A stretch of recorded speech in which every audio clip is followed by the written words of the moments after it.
नमस्कार। आप सबका रुद्रा वैदिक एस्ट्रो में हार्दिक स्वागत। आज बात करते हैं राहु की।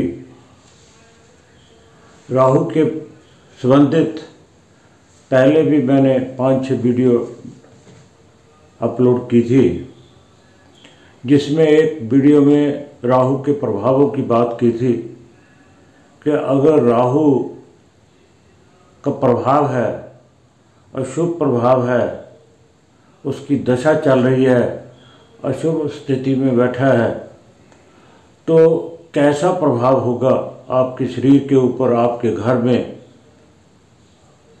किन कैसे कैसे चिन्ह आपको दिखाई देंगे।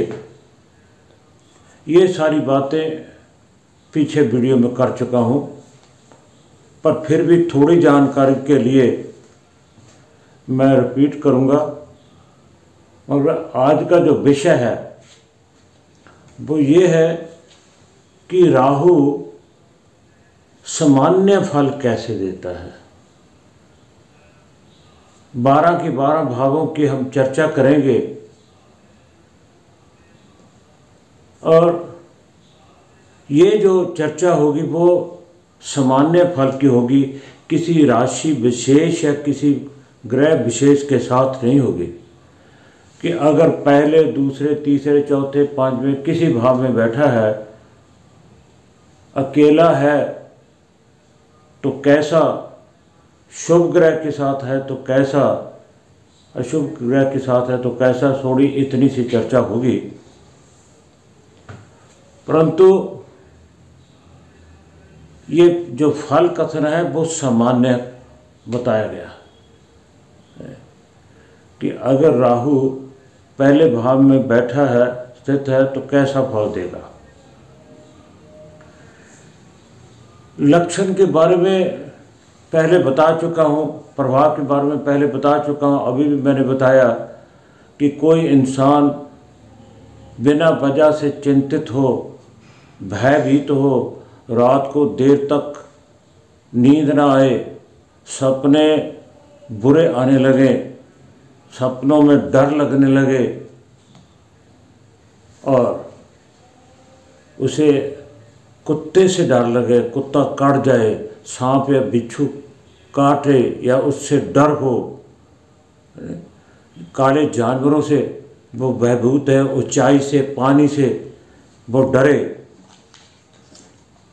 और रात को सपने में भी ऐसे ही जानवर, सर्प आदि दिखाई देने लगे, तो आप समझिए कि राहु का प्रभाव है। तो राहु का प्रभाव अगर है तो इसके उपाय क्या है, उपाय की बात बाद में अंत में करेंगे। पहले बात करते हैं कि राहु अगर लगन में है, लगन में है राहु, यहाँ पे है, तो क्या फल देगा। ऐसा इंसान जिसके D1 पत्रिका में लगन में राहु स्थित है, तो ऐसा इंसान बहुत चतुर होता है, स्वार्थी होता है, दोहरे चरित्र वाला होता है। वो जैसा दिखाई देता है वैसा होता नहीं, जैसा होता है वैसा दिखाई नहीं देता। वो दोहरी बात करता है, चतुराई भी वो स्वार्थ के लिए करता है। वो कहते ना, सच्चा मित्र नहीं होता, ऑनेस्ट नहीं होता। ऐसा इंसान शरीर को कष्ट भी देता है। राहु, ऐसे इंसान को राहु शरीर को कष्ट भी देता है, तो चर्म रोग भी हो सकता है। ऐसे इंसान को समझना बहुत मुश्किल है, बहुत ही मुश्किल है, क्योंकि वो निर्णय नहीं ले सकता। जब वो निर्णय नहीं ले सकता, जल्दी जल्दी से वो निर्णय नहीं ले सकता। जब वो निर्णय नहीं ले सकता तो स्पष्ट नहीं होगा और ना ही आप उसको समझ पाएंगे कि वो कैसा है। अपने आप में वो कुछ ना कुछ छिपा कर रखता है, दोहरी बात करता है। अगर वो किसी शुभ ग्रह के साथ है तो आपके चेहरे पे कोई ना कोई चिन्ह होगा। राहु जिस भाव में भी बैठा है उस भाव में अगर वो किसी शुभ ग्रह के साथ बैठा है, शुभ दृष्टि से है ना, तो वो उस भाव से संबंधित शारीरिक अंग के ऊपर चिन्ह देता है। पहले में तो चेहरे की बात, सर, उसका सर में चोट लगना, दर्द रहना, माइग्रेन हो जाना, ऐसे समस्याओं को भी वो बढ़ावा देता है। सॉरी। तो ये स्पष्ट है कि ऐसा इंसान अगर किसी अशुभ ग्रह के साथ बैठा है तो वो और भी अशुभता से फल करता है। अगर किसी शुभ ग्रह के साथ बैठा है तो अशुभता में कुछ कमी आ जाती, मगर ये नहीं वो अशुभ फल नहीं देता। हाँ, वो ग्रह कौन है, अगर वो लगन में बैठा है, कहीं त्रिकोण के स्वामियों के साथ तो नहीं बैठा, अगर उनके साथ बैठा है तो वो राजयोग तुल्य भी फल दे सकता है, शुभ भी फल दे सकता है। मगर जो आज चर्चा है वो ये सामान्य फल की है, सामान्य फलों की हम बात करते हैं। तो ऐसे इंसान चतुर, चालाक, दोहरे चरित्र वाले होते हैं। आप उनको समझने में गलती करोगे, क्योंकि जैसे वो दिखाई देते वैसे होते नहीं। जो उनके दिल में होता है वो दिखाई नहीं देता। वो दोहरा चरित्र धारण करके रखते हैं, स्वार्थी होते हैं। और अगर वो राहु दूसरे भाव में है, अगर राहु दूसरे भाव में है तो यहाँ से क्या प्राप्त होता है? धन, कुटुंब की बात होती है। अगर वो राहु यहाँ पे बैठा अशुभ है और अशुभ ग्रहों के साथ ही बैठा है तो ऐसा इंसान मांस, मदिरा, बीड़ी, तंबाकू, गुटखा, ये वो ऐसा कुछ खाने वाला होगा और अपने परिवार के साथ उसकी कोई ज़्यादा तालमेल नहीं होगा और उसकी वाणी के जो शब्द हैं वो अच्छे शब्दों का प्रयोग नहीं करेगा, निंदा चुगली करने वाला होगा, निंदा चुगली करने वाला होगा। और उसके साथ ही अगर वो नीच ग्रह के साथ है तब चाहे ग्रह शुभ है चाहे अशुभ है तब भी वो नशा पान, खान पान उसका शुद्ध नहीं होगा अगर वो नीच ग्रह के साथ बैठा है। और यहाँ पर चर्म रोग भी देता है। चर्म रोग के साथ, और यहाँ से धन प्राप्ति होती है तो 12 से लेकर 24 वर्ष के बीच,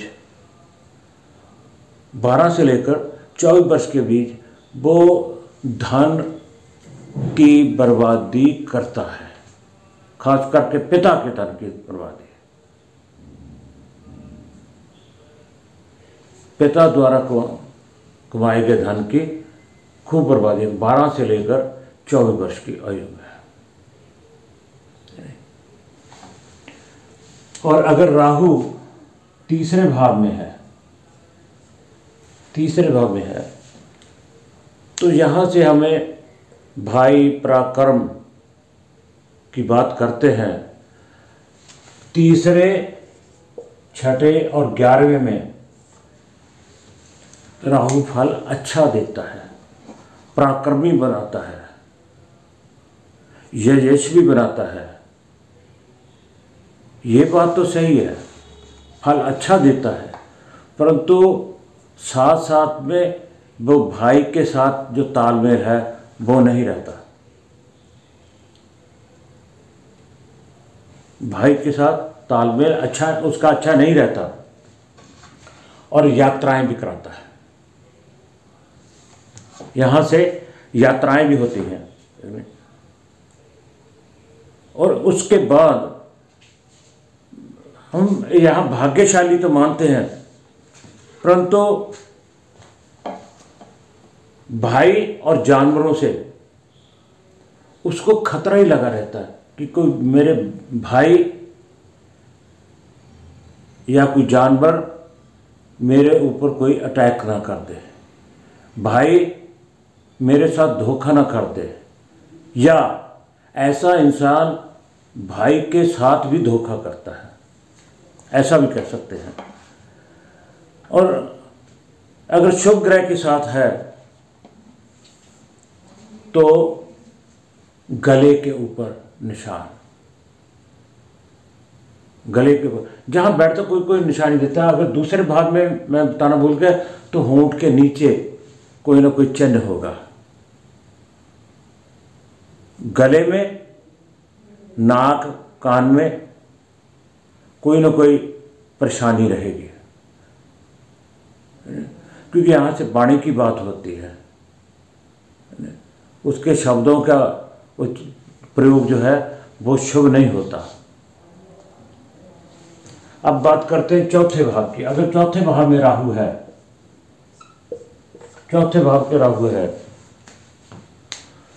तो यहां से हम माता का सुख की बात करते हैं, जमीन जायदाद की बात करते हैं, है ना।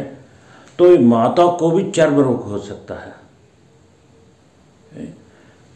जमीन जायदाद में भी खरीदने में या बेचने में प्रॉब्लम आ सकती है।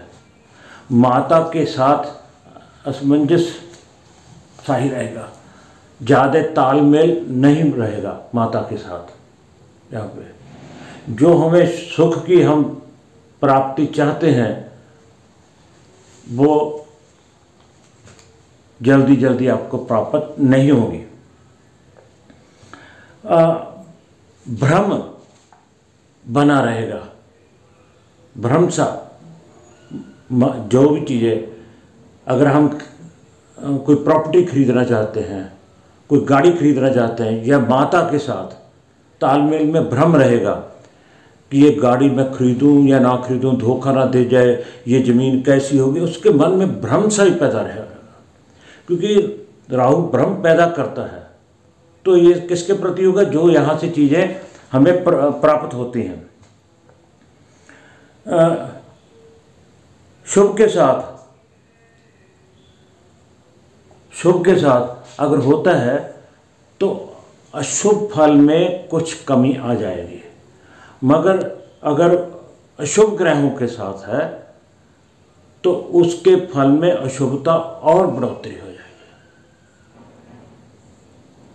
वे और तीव्रता से वो जो है अशुभ फल देने में समर्थ हो जाएगा।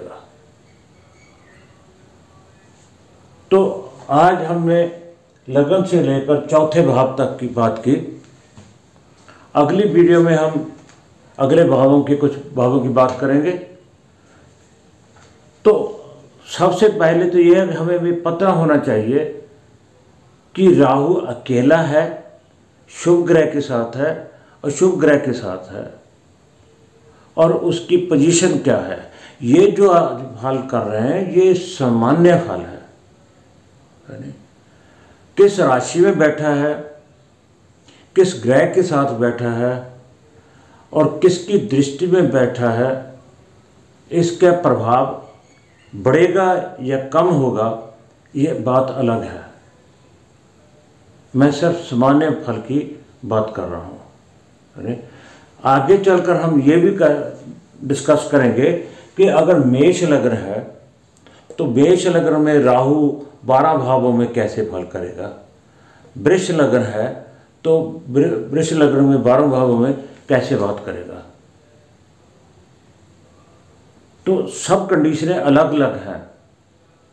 सूर्य के साथ युति है राहु की, तो सूर्य के साथ पहले भाव में है तो कैसा फल, दूसरे में है तो कैसा फल, तीसरे में तो कैसा फल, है ना।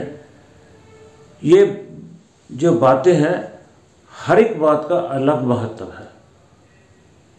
सभी को एक ही धागे में मत परोइएगा, है ना। जैसी स्थिति होगी वैसा फल होगा। सो मेरे कहने का तात्पर्य सिर्फ इतना है कि ये जो फल कर रहा हूं मैं सिर्फ सामान्य बात कर रहा हूं। तो इस पाठ में इतना ही। आप सबका बहुत बहुत धन्यवाद।